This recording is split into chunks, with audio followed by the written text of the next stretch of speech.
Welcome to the online virtual class organized by the Education Department of Tarkisur Municipality. It's me, Deepak Bhandary, all the way from Mega Public School, which is situated at Tarkisur 8, Santitol, Kathmandu. And today we'll be elaborating our topic regarding about the classification of elements based on the chemical bonding. Let's move on to the chemical bond. So what does the chemical bond means? So the first that holds the atoms together, that means if we are holding the two atoms together by a force, then we call it as a chemical bond. So force that holds the two atoms together, that we call it as a chemical bond. So based on the chemical bond, there are three types of chemical bond. So one is the ionic bond. So ionic bond can also be called as electrovalent bond, and second one is the covalent bond. So, and the third one is the coordinate bond. So from the examination point of view, ionic bond and the covalent bond, they are very much important from the examination point of view. So what does the ionic bond mean? The transferring of electrons. So एउटा electrons बाट अर्को उतातिरबाट ionic bond भनेको के हो भने, the transfer of electrons is called as the ionic bond, and covalent bond, the sharing of electrons between the two atoms. त्यो बीचमा भएकोलाई हामीले कोभ्यालेन्ट बोन्ड भन्ने गरिन्छ. That means the electrons are provided by both the atoms. So दुवै एटम्सले इलेक्ट्रोन्सहरु share गरेको पार्टलाई हामीले covalent bond भनेर भन्ने गरिन्छौं. तर कोअर्डिनेट बोन्ड भनेको that we call it as a dative bond पनि भन्ने गरिन्छ, अथवा special type of covalent bond पनि भन्ने गरिन्छ. यसमा के हुन्छ भने कोअर्डिनेट बोन्डमा electrons are provided by only one atoms. The electrons बुझ्नु पर्ने कुरा के छ भने the electrons are provided by only one atoms and shared by both the atoms. So भनिसकेपछि हामीले के गर्नुपर्छ, एउटापट्टिको पार्ट डोनरको पार्ट हुन्छ र जसले इलेक्ट्रोन्स लिने हो त्यो एक्सेप्टरको पार्ट हुन्छ, and it is denoted by एउटा एरोले डिनोट गरिरहेको हुन्छ. अब यो थाहा पाउनु भन्दा पहिला लुइस डट स्ट्रक्चर भनेको के हो र कस्तो खालको लुइस डट स्ट्रक्चर कसरी गरिन्छ, के गरिन्छ, र त्यसैको आधारमा हामीले आयोनिक बोन्ड, कोभ्यालेन्ट बोन्ड र डेटिभ बोन्डहरुको बारेमा हामीलाई स्ट्रक्चरहरु बनाउन सजिलो हुने गर्छ. सो लुइस डट स्ट्रक्चरमा मैले सामान्य एउटा एक्जाम्पल्स दिइराको छु. सो तपाईहरुले बेसिकली ध्यान दिनुपर्ने कुरा के हो भने बाहिरको आउटरमोस्ट अर्बिटमा रहेको भ्यालेन्स इलेक्ट्रोनहरु प्रत्येक एटमको, प्रत्येक एलिमेन्टको के कति छ भन्ने कुराहरु थाहा पाइसकेपछि मात्रै हामीले लुइस स्ट्रक्चर गर्न सजिलो हुन्छ. अब हेर्नुस् त्यहाँ भाइ बहिनीहरु, तपाईहरुलाई मैले अगाडि नै एउटा इलेक्ट्रोनिक कन्फिगरेसन सो एसपीडीएफ रुलबाट मैले पढाइसकेको छु र भनिसकेको छु. त्यसको आधारमा हेर्ने हो भने म्याग्नेशियमको हाम्रो एटोमिक नम्बर हुन्छ 12, जसमा हामीले इलेक्ट्रोनिक कन्फिगरेसन गर्दै गर्दा एसपीडीएफ रुलको माध्यमबाट 1s2 2s2 2s6 3s2 हुन्छ. यति मात्रै पार्ट 1s2 2s2 2s6 भनेको न्यूयोनको पार्ट हो. दैट मिन्स 5s2 को पार्ट भयो. सो बाहिरको आउटरमोस्ट अर्बिटमा जम्मा दुईटा इलेक्ट्रोन्स मात्रै स्पेसिफाई गरिएको हुन्छ, अथवा भ्यालेन्स इलेक्ट्रोन दुईटा मात्रै हुन्छ. अब हेर्नुस् त यहाँ म्याग्नेशियमको हामीले लुइस डट स्ट्रक्चर बनाउँदै गर्दा के गरिएको छ, दुईटा मात्रै डट राखिएको छ. अब इलेक्ट्रोन डट स्ट्रक्चर्सहरु कसरी राखिन्छ, अथवा इलेक्ट्रोन डट सिम्बल्सहरु हामीले पहिला सुरु एलिमेन्ट्सहरुको सिम्बल थाहा पाउनु पर्यो र बाहिरको भ्यालेन्स इलेक्ट्रोन्सहरु थाहा पाउनु पर्यो. त्यसको आधारमा हामीले यहाँ के गरिएको छ, स्पेसिफाइङ द एलिमेन्ट्स, जसको ग्रुप्सहरुलाई स्पेसिफाई गरिएको छ, र त्यसैको आधारमा हामीले यहाँ के गरिएको छ. अब आईए ग्रुपको पार्टको कुराकानी गर्ने हो भने बाहिरको आउटरमोस्ट अर्बिटमा एउटा मात्रै भ्यालेन्स इलेक्ट्रोन रहेको कारणले गर्दाखेरि एउटा डट देखिरहनु भएको छ भाइ बहिनीहरु. सो ट्वाइसैमा के गरिएको छ, ट्वाइसै ग्रुपमा हेर्ने हो भने अथवा आईआईए ग्रुपमा हेर्ने हो भने के गरिएको छ, दुईटा मात्रै डट स्ट्रक्चर देखिरहनु भएको छ. त्यस्तै गरी नोबल ग्यासमा हेर्ने हो भने ड्युप्लेट स्टेटको लागि दुईटा, नत्र भने 8 वटा इलेक्ट्रोन्सहरु बाहिरको आउटरमोस्ट अर्बिटमा फुलफिलमेन्ट गरिएको हुन्छ. सो बाहिरपट्टिको आउटरमोस्ट अर्बिटमा 8 वटा इलेक्ट्रोन्सहरु भएको कारणले गर्दाखेरि तपाईहरुले 8 वटा डट देखिरहनु भएको छ. सो 7 को लागि, सो बीआईआईए को लागि हेर्ने हो भने सो 7 वटा स्ट्रक्चर, 7 वटा डट स्ट्रक्चर्सहरु देखिरहनु भएको छ. अब इलेक्ट्रोन डट स्ट्रक्चरमा अब हामीले के कस्ता चीजहरु, बोन्ड पेयर इलेक्ट्रोन्स कसरी निकाल्ने, टोटल भ्यालेन्स इलेक्ट्रोन्सहरु कसरी निकाल्ने, लोन पेयर इलेक्ट्रोन्स कसरी निकाल्ने भन्ने बारेमा चाहिँ यो थाहा पाउनको लागि सबैभन्दा पहिला सुरु बुझ्नुपर्ने कुरा के हो भने टोटल भ्यालेन्स इलेक्ट्रोन निकाल्नको लागि the valence electrons of all atoms so यो बुझ्न जरुरी छ यदि तपाईले टोटल भ्यालेन्स इलेक्ट्रोन क्यू निकाल्नु पर्यो भने the valence electron of all atoms सबैको भ्यालेन्स इलेक्ट्रोन NH3 को लागि निकाल्नु पर्यो भने सो नाइट्रोजनको पनि निकाल्नु पर्यो हाइड्रोजनको पनि निकाल्नु पर्यो त्यो दुईटाको स्ट्रक्चरलाई त्यो दुईटाको भ्यालेन्स इलेक्ट्रोन जोड्नु पर्यो जोडिसकेपछि हाम्रो valence electron of all atoms आउँछ प्लस नेगेटिभ चार्ज अब माइनस पोजिटिभ चार्ज सो भनिसकेपछि हाम्रो पोजिटिभ चार्ज ले के गरिरहेको हुन्छ इलेक्ट्रोन्सहरु दिइरहेको हुन्छ सो नेगेटिभ चार्जले के गरिरहेको हुन्छ इलेक्ट्रोन्सहरु लिइरहेको हुन्छ सो बोन्ड पे इलेक्ट्रोन्स भनेको के हो भने 2 इन्टु नम्बर अफ बोन्ड्स कति नम्बर अफ बोन्ड्सहरु जान्छ त त्यसलाई मल्टिप्लाई बाइ 2 गर्नु पर्यो र लोन पे इलेक्ट्रोन्स भनेको के हो भने total valence electron minus bond pair गर्यो भने हाम्रो लोन पे इलेक्ट्रोन्स आउँछ that means the lone pair that might be of double bond अथवा ट्रिपल बोन्ड दैट मीन्स जति पनि हुन सक्छ लोन पेयर आफैमा लोन पेयर पनि हुन सक्छ अथवा डबल बोन्ड अथवा ट्रिपल बोन्ड पनि हुन सक्छ भनिसकेपछि सबैभन्दा पहिला सुरु थाहा पाउनु पर्ने कुरा के हो भने यदि पोजिटिभ चार्ज छ भने if the contents the positive charge यहाँ मैले हाइड्रोनियम आयन र एउटा एमोनियम आयनको लागि मैले यहाँ देखाइएको छु सो यसमा हेर्ने हो भने it will be on the central atom that means so n has to be in the central atom that means that will be the positive part so यदि हाइड्रोनियम आयनको लागि हेर्ने हो भने oxygen that must be in the सेन्ट्रल पार्टमा हुनु पर्यो त्यो सेन्ट्रल हामीले यहाँ भन्दै गर्दा के भनिएको छ भने if the positive charge is there that it will be on the central atom central एटममा पोजिटिभ चार्ज हुनै पर्यो if the negative charge is there so negative charge छ भने त्यो सेन्ट्रल एटममा नभइकन कर्नर एटममा हामीले के गर्नुपर्ने हुन्छ हाम्रो नेगेटिभ चार्जहरु प्लेसिङ गरिएको हुन्छ अब हेर्नुस् त भाइ बहिनीहरु यहाँ कसरी गरिएको छ हाइड्रोनियम आयनको पार्टहरु देखाइएको छ सो मैले टोटल भ्यालेन्स इलेक्ट्रोन निकाल्दै गर्दा सो हाइड्रोजनको यहाँ तलपट्टिको पार्टमा बेसमा 3 छ यसको भ्यालेन्स इलेक्ट्रोन भनेको 1 हो so 3 into 1 that is equals to 3 plus अब ऑक्सिजनको बाहिरको आउटरमोस्ट ऑर्बिटमा कतिवटा इलेक्ट्रोन हुन्छ 6 वटा इलेक्ट्रोन हुन्छ दैट्स व्हाई यहाँ तलपट्टिको बेसमा कति छ सो 1 छ so 1 into 6 equals to 6 so अब के भयो भने हाइड्रोनियम आयन यसले ऑक्सिजनको यो प्लस चार्ज भनिसकेपछि के गरिरहेको छ इलेक्ट्रोन्स लुज गरिरहेको छ दैट विल बी -1 यहाँ मैले भन्दै गर्दा valence electron of all atoms plus negative charge छ भने that is negative charge that is equals to -1 आयो सो यसमा पोजिटिभ चार्ज छ भने that will be so plus हुन्छ सो भनिसकेपछि यसमा के भयो 6 + 3 into 1 - 1 equals to 8 भयो अब बोन्ड पे इलेक्ट्रोन्स कसरी निकाल्ने त हेर्नुस् त भाइ बहिनीहरु हामीले यहाँ ऑक्सिजनको पार्ट बनायौं जसमा हाइड्रोजन हाइड्रोजन हाइड्रोजन हाम्रो तीनटा छ यसमा हेर्दै गर्दाखेरि 6 वटा भ्यालेन्स इलेक्ट्रोनहरु हामीले बाहिर राख्नु पर्ने हुन्छ यसको लागि एउटा भ्यालेन्स इलेक्ट्रोन एउटा गर्दाखेरि कतिवटा भयो सबैलाई शेयरिङ गर्दै गर्दाखेरि 6 वटा पार्ट यही सकियो सो भनिसकेपछि अब के गरिरहेको छ 1 2 3 अब 4 5 अब यहाँ अब लोन पे इलेक्ट्रोन्स भनेको हाम्रो यहाँ दुईटा मात्र रहेको छ यहाँ पोजिटिभ चार्ज छ सो भनिसकेपछि अब यसको लागि मैले अब एउटा नाइट्रेटको पार्ट हेरौं यहाँ 3 माइनसको पार्ट हेरौं यसमा भ्यालेन्स इलेक्ट्रोन क्यू निकाल टोटल भ्यालेन्स इलेक्ट्रोन क्यू निकाल्दै गर्दाखेरि सो नाइट्रोजन भनेको कति हो नाइट्रोजनको बाहिरको आउटरमोस्ट ऑर्बिटमा 5 वटा इलेक्ट्रोन हुन्छ so 5 into 1 equals to 5 plus oxygen भनेपछि 6 into 3 equals to 18 so negative चार्जले के गरिरहेको हुन्छ सो एक्सेप्ट गरिरहेको हुन्छ सो भनिसकेपछि दैट इज इक्वल्स टु नेगेटिभमा दैट इज इक्वल्स टु +1 आउने भयो सो +1 आइसकेपछि अब यसको टोटल भ्यालेन्स इलेक्ट्रोन हाम्रो कति हुन्छ 24 हुन्छ सो अब बोन्ड पे इलेक्ट्रोन्स कसरी निकाल्ने त यो नाइट्रोजनको यहाँ मैले बनाएको स्ट्रक्चर हेर्नुस् त यहाँ सुरुमा एउटा बोन्ड स्ट्रक्चर यो बनाइएको पार्टलाई एकछिन पर हटाउँ यसलाई पर हटाउँ तर एउटा मात्रै बोन्ड पे इलेक्ट्रोन अहिले यहाँ राखेर हेरौँ जसमा हामीले यहाँनिर हेर्दै गर्दा 1 2 3 4 5 अनि यहाँ एउटा लोन पे इलेक्ट्रोन यहाँनिर थप्दियौँ किनभने बाहिरको आउटरमोस्ट ऑर्बिटमा हाम्रो 6 वटा इलेक्ट्रोन्सहरु स्पेसिफाई गरिएको हुन्छ अब बोन्ड पे इलेक्ट्रोन्स कतिवटा भयो 6 वटा भयो सो भनिसकेपछि अब टोटल लोन पे इलेक्ट्रोन्स हामीले यहाँनिर कसरी निकालिएको छ भने that is equals to total valence electron minus bond pair electron that is equals to 18 अब यहाँ 18 वटा छ कि छैन त अब यहाँ हेर्नुस् त भाइ बहिनीहरु 1 2 3 4 5 6 7 8 9 10 मैले अघि नै भनिसके यहाँ 11 12 अब यहाँ टोटल यहाँ बाहिरको आउटरमोस्ट ऑर्बिटमा छ त्यहाँ 18 को पार्ट भयो सो भनेपछि हाम्रो लोन पे इलेक्ट्रोन्सहरु कतिवटा छ त्यो सबै गन्दै गर्दाखेरि एकचोटी गर्नुस् राम्रोसँग यहाँ 18 वटा लोन पे इलेक्ट्रोन्सहरु भेट्न सकिन्छ अब यसको लागि अब पोजिटिभ चार्ज कुन नेगेटिभ चार्ज कुन चाहिँ स्टेबिलिटी गेन गरेको छ अब त्यसलाई कसरी आइडेन्टिफाई गर्ने त अब फर्मल चार्ज निकाल्ने तरिका के हो भने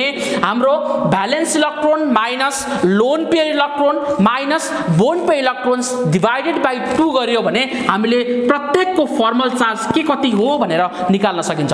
एकचोटी भाइ बहिनीहरु राम्रोसँग सुन्नुस्, फर्मल चार्ज निकाल्ने तरिका के हो भने valence electron minus lone pair electron minus bond pair electron divided by 2 गरेर हामीले फर्मल चार्जहरु निकाल्न सक्छौं। अब formal charge for the first को लागि मैले सबैलाई डिनोटेसन गरेको छु। First that is second third र फोर्थ गरेर गरिरहेको छु। अब यो स्टेबिलिटी गेन गर्नको लागि मैले के गरिरहेको छु भने यसले पनि सिंगल बोन्डको रूपमा लिइरहेको छ 1 2 3 4। अब यहाँ दुईटा लोन पेयर 1 2 3 4 5 सो भनिसकेपछि नाइट्रोजनको पार्टहरु यहाँ आउँदै गर्दाखेरि के भयो भन्दा यो 2 2 4 5 6 7 8 स्टेबिलिटी गेन भयो। सो यति भएको बेला हामीले यहाँ डबल बोन्ड राख्यो। अब हेर्नुस् त्यहाँ भाइ बहिनीहरु अक्सिजनको formal charge for the first पार्टको लागि निकाल्दै गर्दा अब यहाँ हेर्नुस् हाम्रो टोटल भ्यालेन्स इलेक्ट्रोन बाहिरको आउटर मोस्ट अर्बिटमा रहने भनेको 6 वटा हो। 1 2 3 4 5 6 वटा भयो। सो भनिसकेपछि हाम्रो अब लोन पेयर इलेक्ट्रोन यहाँ कतिवटा छ लोन पेयर इलेक्ट्रोन यहाँ हेर्नुस् त 1 2 3 4 जम्मा 4 वटा मात्रै छ 6 minus 4 भनिसकेपछि बोन्ड पेयर इलेक्ट्रोन कतिवटा एउटा दुईटा तीनटा चारवटा। सो भनिसकेपछि 4 डिवाइडेड बाइ 2। अब यो गर्दै गर्दा -4 -2 -6 + 6 = 0 भनिसकेपछि यसले स्टेबिलिटी गेन गर्यो। त्यस्तै गरी सेकेन्ड पार्टमा हेर्नुस् त अक्सिजनको फर्मल चार्ज निकाल्ने तरिका हेर्दै गर्दा यसको टोटल लोन पेयर पनि 6 वटा छ भ्यालेन्स इलेक्ट्रोन पनि 6 वटा छ र बोन्ड पेयर कतिवटा छ बोन्ड पेयर कतिवटा छ दुईटा छ। सो भनिसकेपछि सो बोन्ड पेयर इलेक्ट्रोन 2 अब 2 डिवाइडेड बाइ 2 गर्दै गर्दाखेरि दैट इज इक्वल्स टु कति आयो सो -1 आयो। So 1 2 that is equals to bond pair electron भयो। तपाईहरुले राम्रोसँग बुझ्नुस्। So 1 and 1 that is equals to 2 that is equals to 2 by 2 that is equals to -1 यो भनेको नेगेटिभ चार्ज रहेछ। सो अब यसको पनि हेरौं थर्ड पार्टको अक्सिजनको हेर्दै गर्दाखेरि त्यसरी नै गर्नुस् त्यसको पनि नेगेटिभ चार्ज आउँदो रहेछ। अब नाइट्रोजनको पोजिटिभ चार्ज आउँछ कि आउँदैन त्यो हेर्नुस्। अब मैले अघि भनेको अनुसार सेन्ट्रल एटम जहिले पनि पोजिटिभ चार्ज कन्टेन गरेको हुनुपर्छ र कर्नर एटम जहिले पनि नेगेटिभ चार्ज भएको हुन्छ भनेर भनिरहेको छु।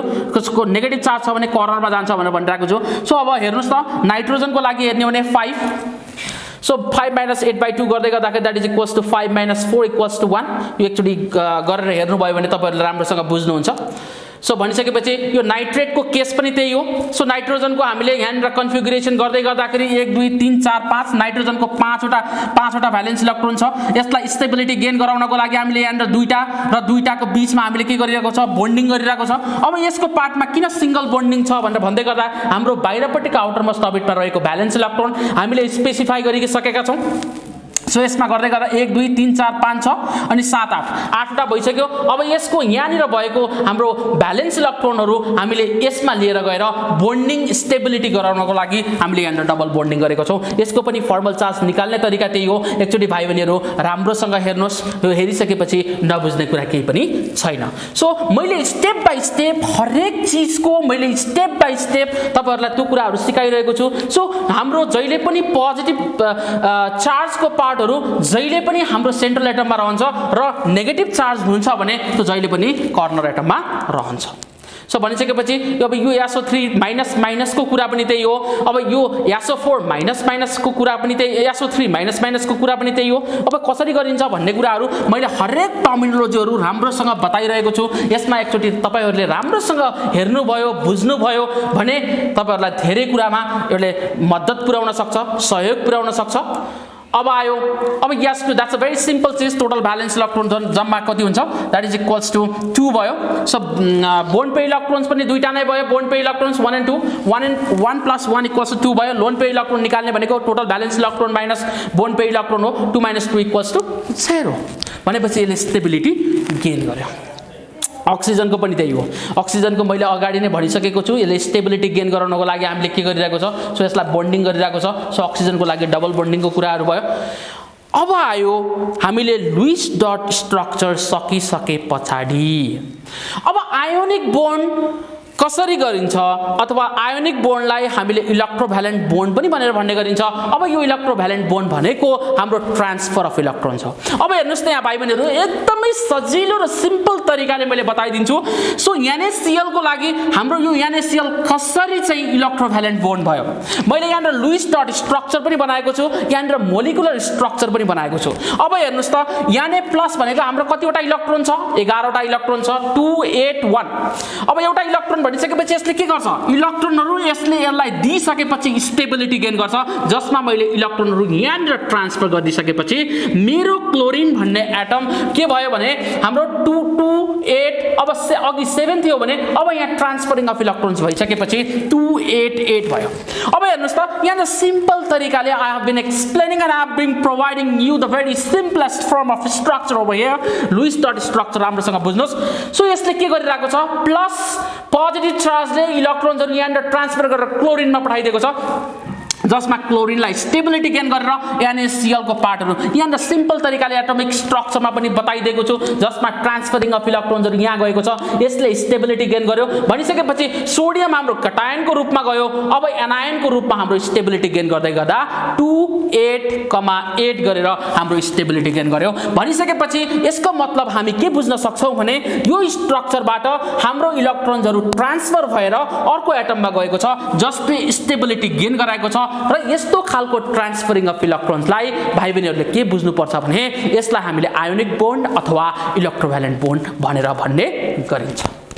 Okay, look at the example of magnesium chloride. So why this magnesium chloride is called as the ionic bond or the electrovalent bond? अब हेर्नुस् त यहाँ भाइ बहिनीहरु, so magnesium chloride कसरी बनिरहेको छ, magnesium is a metal and the chlorine is a non-metal. So metal र non-metal बीचको कम्बिनेसनबाट हामीले यहाँ हेर्न सक्छौं भाइ बहिनीहरु, प्रत्यक्ष रूपमा के हेर्न सक्छौं भने मेटल्स र non-metals को बीचको कम्बिनेसन हुँदै गर्दा त्यहाँनिर आयोनिक बोन्ड अथवा इलेक्ट्रोभ्यालेन्ट बोन्डको फर्मेसन हुँदो रहेछ। अब हेर्नुस् त यहाँ भाइ बहिनीहरु, अब यो दुईटा इलेक्ट्रोनलाई 2 8 2 हुँदै गर्दा दुईटा इलेक्ट्रोन्सलाई हटाउने हो भने दैट मीन्स स्टेबिलिटी गेन गरिसक्यो, that means that comes at the neon state, that means the अब नियोनको फर्म स्टेबिलिटी गेन गरिसक्यो। अब यो दुईटा इलेक्ट्रोन्सहरु अब यो क्लोरिन र क्लोरिनमा ट्रान्सफर गर्दै गर्दा अब यसले पनि स्टेबिलिटी गेन गर्यो, जसमा यो आर्गनको फर्मेसन भइरहेको छ। अब यो स्टेबिलिटी गेन गर्यो, यो पनि आर्गनको स्ट्रक्चरमा फर्मेसन गरिरहेको छ। अब भनिसकेपछि यहाँ म्याग्नेशियम क्लोराइड भनेर आइसकेपछि Mg अनि Cl र Cl को बीचमा कम्बिनेसन हुनु पर्यो। सो म्याग्नेशियमबाट अब दुईटा इलेक्ट्रोनहरु Cl र Cl को बीचमा ट्रान्सफर हुँदै गर्दा एउटा इलेक्ट्रोन हामीले यहाँ र Cl मा ट्रान्सफर गरियो र अर्को इलेक्ट्रोन Cl मा ट्रान्सफर गरिसकेपछि त अब प्रत्यक्ष रूपमा हेर्नुस् त भाइ बहिनीहरु, यो पनि स्टेबिलिटी गेन गर्यो, यो पनि स्टेबिलिटी गेन गर्यो र यो पनि स्टेबिलिटी गेन गर्यो, हामीले यहाँ मोलिकुलर स्ट्रक्चरमा राम्रोसँग देख्न सक्छौं। सो भनिसकेपछि अब के भन्न सक्छौं भने द ट्रान्सफर अफ इलेक्ट्रोन्स, जसले हाम्रो यो एटमबाट अर्को एटममा हाम्रो जुन इलेक्ट्रोन्सहरु ट्रान्सफर भएको छ, यही पद्धतिलाई हामीले के भन्ने गर्छौं, इलेक्ट्रोभ्यालेन्ट बोन्ड भन्ने गरिन्छ। अब केमिकल इक्वेसन यहाँ हेर्नुस् त, magnesium that is Mg2+, that means valency 2 हो, प्लस 2 इलेक्ट्रोनहरु यसले के गरिरहेको छ, यसले लिइरहेको छ, यसले हैन सरी केमिकल इक्वेसन। अब यहाँ यो हेर्दै गर्दाखेरि म्याग्नेशियममा यसले के गरिरहेको छ भने म्याग्नेशियमले दुईटा इलेक्ट्रोन्सहरु दिइरहेको छ, दैट मीन्स क्लोरिनले एक्सेप्ट गरिरहेको छ। सो क्लोरिन प्लस इलेक्ट्रोन यसले के गरिरहेको छ, दैट इज Cl माइनस, यो हेर्दै गर्दा Mg+/Cl गिव्स MgCl2, यो कसरी स्ट्रक्चर फर्मेसन गर्छ भन्ने विषयमा मैले यहाँ सरसर्ती यहाँ सामान्य तरिकाले लेखिदिएको छु। अब कोभ्यालेन्ट बोन्ड भनेको के हो, कुनै पनि इलेक्ट्रोन्स नन-मेटल र नन-मेटल बीचको इलेक्ट्रोन्सहरुको शेयरिङ हुन्छ भने त्यसलाई हामीले कोभ्यालेन्ट बोन्ड भन्ने गरिन्छ। The mutually sharing of electron pair between the non metals and the non metals, that we call it as a covalent bond. अब हेर्नुस् त यहाँ भाइ बहिनीहरु, हाइड्रोजन र हाइड्रोजनको बीचमा म्युचुअल शेयरिङ भएको छ। अब यो हेर्दै गर्दाखेरि केन्द्र भयो, अब यो डुप्लेट स्टेटमा हाम्रो यो कोभ्यालेन्ट शेयरिङ भइरहेको छ, that means we call it as a covalent bond. अब अक्सिजनकै हेरौँ न, अक्सिजनको हेर्दै गर्दाखेरि बाहिरको आउटरमोस्ट अर्बिटमा 6 वटा इलेक्ट्रोन्सहरु हुन्छ, यसमा पनि 6 वटा इलेक्ट्रोन्सहरु हुन्छ। सो म्युचुअली शेयरिङ गर्दै गर्दा यसले पनि म्युचुअली सेयरिङ गरेको छ अक्सिजन, अर्कोले पनि के गरिरहेको छ अक्सिजनलाई म्युचुअली सेयरिङ गर्ने काम गरिरहेको छ। सो भनिसकेपछि यसमा हामीले के भन्न सक्छौं भने this is also called as the covalent bond. अब कोभ्यालेन्ट बोन्ड भन्दै गर्दा हामीले हाइड्रोजन र हाइड्रोजनको बीचमा सिंगल कोभ्यालेन्ट बोन्ड भयो, दैट मिन्स म्युचुअल सेयरिङ भइरहेको छ। अब अक्सिजनको लागि हेर्ने हो भने यो पनि के भइरहेको छ म्युचुअल सेयरिङ भइरहेको छ, जसमा हाम्रो के भइरहेको छ यसमा यो बोन्डिङ र यो बोन्डिङ बीचमा डबल बोन्डिङ भइरहेको छ, we call it as a double covalent bond. अब त्यस्तै गरी नाइट्रोजनको केसमा हेर्ने हो भने बाहिरको आउटरमोस्ट अर्बिटमा कतिवटा इलेक्ट्रोन चाहिन्छ 5 वटा इलेक्ट्रोन चाहिन्छ। सो 1 2 3 4 5 1 2 3 4 5। सो भनिसकेपछि यसमा म्युचुअल सेयरिङ गर्दै गर्दा अब यो तीनटा बोन्ड र तीनटा इलेक्ट्रोन बीचमा बोन्डिङ गर्न मिल्छ भनिसकेपछि अब नाइट्रोजन र नाइट्रोजन बीचको कम्बिनेसनलाई हेर्ने हो भने त्यहाँनिर के आउने भयो ट्रिपल कोभ्यालेन्ट बोन्ड भनेर आउने भयो। अब hydrochloric acid why we call it as a covalent bond, कसरी कोभ्यालेन्ट बोन्ड हो त? अब यहाँ हेर्नुस् त हाइड्रोजनको 1 2 8 7 जसमा क्लोरिन भनेको 8 2 10 10 प्लस 7 17 भयो। अब यसमा हाइड्रोजन र क्लोरिनको बीचमा कम्बिनेसन हुँदै गर्दा अब यसले के गर्यो यो दुईटा बीचमा स्टेबिलिटी पनि गेन गर्यो र क्लोरिनको बीचमा पनि स्टेबिलिटी गेन गरायो, जसमा के भयो mutual sharing of electrons in between the non metals and the non metals. So hydrogen र क्लोरिनको बीचमा म्युचुअल सेयरिङ भइरहेको छ। सो यसलाई हाइड्रोक्लोरिक एसिडलाई हामीले के भन्ने गरिन्छ we call it as a covalent bond. त्यस्तै गरी H2 को हेर्नुस् H2 that's a very simple thing. So hydrogen र hydrogen so oxygen as a लिंकेजको रूपमा राखिएको छ, जसमा के गरिएको छ म्युचुअल सेयरिङ भइरहेको छ। सो अक्सिजनको बाहिरको आउटरमोस्ट अर्बिटमा 6 वटा इलेक्ट्रोनहरु राख्दै गर्दा हाइड्रोजन र हाइड्रोजनको बीचमा कम्बिनेसन गराउँदै गर्दा के भइरहेको छ यहाँनिर mutual sharing in between the hydrogen and the oxygen atom. So भनिसकेपछि के भयो यो पनि हाइड्रोजन र अक्सिजनको बीचमा म्युचुअल सेयरिङ भइरहेको छ। So this one we call it as a covalent bond भनेर भन्ने गरिन्छ। सो यो मिथेनको पार्टमा एकचोटी हेर्नुस् त भाइ बहिनीहरु, अब बाहिरको आउटरमोस्ट अर्बिटमा 4 वटा इलेक्ट्रोन्सहरु छ, जब हाइड्रोजन र कार्बनको बीचमा हाम्रो म्युचुअल सेयरिङ भइरहेको छ, यसमा पनि म्युचुअल सेयरिङ भयो, यसमा पनि म्युचुअल सेयरिङ भयो, यसमा पनि म्युचुअल सेयरिङ भयो र यो हाइड्रोजन र कार्बनको बीचमा 4 वटा म्युचुअल सेयरिङ हुँदै गर्दा यहाँनिर स्टेबिलिटी फर्मेसन भइरहेको छ। हामीले के भनिरहेका छौं भने भाइ बहिनीहरु कोभ्यालेन्ट बोन्ड भनेको there occurs the mutual sharing in between the non metals and the non metals, त्यसलाई हामीले कोभ्यालेन्ट बोन्ड भनेर भन्ने गरेको छौं। त्यो भएको कारणले गर्दाखेरि जति पनि मैले एक्जाम्पल्सहरु तपाईहरुलाई बताइरहेको छु त्यसमा हामीले कोभ्यालेन्ट स्ट्रक्चरहरु राम्रोसँग बुझ्यौं होला in the form of Lewis structure and in the form of the molecular structure. So let's move on to the coordinate bond. So coordinate बोन्डमा चाहिँ हाम्रो बेसिकली ध्यान दिनुपर्ने कुरा के हो भने हाम्रो यस्तो जुन एरोको पार्ट आइराको छ दैट कम्स एज अ एक्सेप्टरको पार्ट आउँछ है, यो भनेको यो टोटल पार्टलाई हामीले लुइस बेस भनेर भन्ने गरिन्छ। That comes as a stability gain गरिराको छ, that comes as a Lewis base. जुन एक्सेप्टरको पार्टको काम गरिराको छ त्यो एक्सेप्टरको पार्टलाई हामीले लुइस एसिड भनेर भन्ने गरिन्छ। We call it as a एक्सेप्टरको part and this one we call it as a donor. So भनिसकेपछि यो भनेको डोनरको पार्ट भयो, यो भनेको हाम्रो डोनरको पार्ट भयो, यो पार्ट भनेको हाम्रो लोन पेयरको पार्ट, यो भनेको हाम्रो lone pair, this comes as a एक्सेप्टरको पार्ट। यहाँनिर के हुन्छ भने अब यो पार्ट र यो पार्टको बीचमा म्युचुअल सेयरिङ भइरहेको छ। हेर्नुस् है यो पार्ट अक्सिजन र हाइड्रोजनको बीचमा म्युचुअल सेयरिङ भइरहेको छ। त्यो म्युचुअल सेयरिङ हुने पार्टलाई हामीले कोभ्यालेन्ट बोन्ड भनेर भन्ने गर्यौं। डोनरबाट लोन पेयर, डोनरबाट जुन पार्टको इलेक्ट्रोन्सहरु यता ट्रान्समिट गरेको छ हाइड्रोजनमा भनिसकेपछि यस्तो खालको एरोको पार्टमा जुन दिइएको छ त्यसलाई हामीले के भन्ने गरिन्छ एक्सेप्टर भनेर भन्ने गरिन्छ। यही पार्टलाई हामीले कोअर्डिनेट बोन्ड पनि भनेर भन्ने गर्छौं। कोअर्डिनेट बोन्ड भनेको एउटा यस्तो खालको एउटा डेटिभ बोन्ड हो अथवा स्पेशल टाइप अफ बोन्ड हो जसमा हाम्रो यो लोन पेयर अफ इलेक्ट्रोनबाट जुन डोनरबाट हाम्रो डाइरेक्टली इलेक्ट्रोनहरु ट्रान्समिट भएर एक्सेप्टरमा जाने गर्छ। सो भनिसकेपछि अब यहाँ हेर्नुस् त ओजनको पार्टको कुराकानी गर्ने हो भने पनि यसले के गरिरहेको छ यो डोनरको पार्टले हाम्रो यो एक्सेप्टरमा यो अक्सिजनको एक्सेप्टरको रूपमा हाम्रो यहाँनिर डाइरेक्सन प्रोवाइड गरेको छ, एरो प्रोवाइड गरेको छ। यही एरो प्रोवाइड गरेको पार्टलाई नै हामीले डेटिभ बोन्ड भनेर भन्ने गर्छौं। अब ओजनको पार्टमा यो दुईटा पार्टमा स्टेबिलिटी गेन भइसक्यो 2 3 4 5 6 7 8। सो भनिसकेपछि अब यहाँनिर 6 वटा भ्यालेन्स इलेक्ट्रोन भएको पार्टमा त हामीले यहाँ double covalent bond double bond बनाइसकेपछि यसले स्टेबिलिटी त गेन गर्यो। अब भनिसकेपछि यसले स्टेबिलिटी गेन गर्नको लागि अब यो जुन लोन पेयर अफ इलेक्ट्रोनहरु छ यो लोन पेयर अफ इलेक्ट्रोनहरु यो लुइस बेसबाट डाइरेक्टली एक्सेप्टरमा यो अक्सिजन एक्सेप्टरको रूपमा यहाँनिर हाम्रो के गरिरहेको छ एरोको रूपमा ट्रान्समिट गरिएको छ र यसले पनि के गर्यो हाम्रो स्टेबिलिटी गेन गर्न सफल रह्यो but that means the 8 electrons each that relates to the octet formation that means if it comes in the octet formation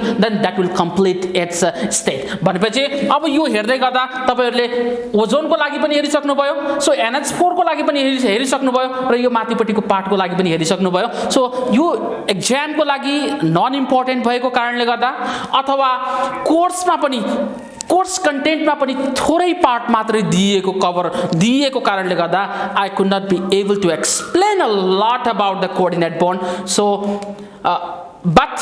what are the features of the ionic bond and the covalent bond भन्ने विषय चाहिँ महत्त्वपूर्ण हुन सक्छ अथवा एक्जामको लागि ionic bond र covalent bond को डिफरेन्सेसहरु पनि आउन सक्छ so what are the major differences of ionic bond and the covalent bond अब हेर्नुस् त भाइ बहिनीहरु मैले अघि नै बताइसकेको छु ionic bond भनेको in between the metal and non metal को बीचमा ionic bond formation हुन्छ भनेर भनेको छु covalent bond भनेको in between the two non metals हरुको बीचमा covalent bond formation हुन्छ सो भनिसकेपछि अघि भर्खरै कुराकानी गर्दा ionic bond भनेको ट्रान्सफर अफ इलेक्ट्रोन्स हो र कोभ्यालेन्ट बोन्ड भनेको sharing of electron that means the mutual sharing को बीचमा भएको पार्टलाई हामीले कोभ्यालेन्ट बोन्ड भन्ने गरिन्छ What are the major differences on number 3 हेरौं so it conducts the electricity when melted or dissolved अर्को को के छ it does not conduct the electricity अब हेर्नुस् त भाइ बहिनीहरु आयोनिक बोन्ड को फोर्थ डिफरेन्स हेरौं compounds of the crystal lattice of positive and the negative ions है अब यसमा के छ कंपाउंड्स आर डिस्टिंक्ट एकदमै फरक खालको हुन्छ सेपरेट युनिट्स हुन्छ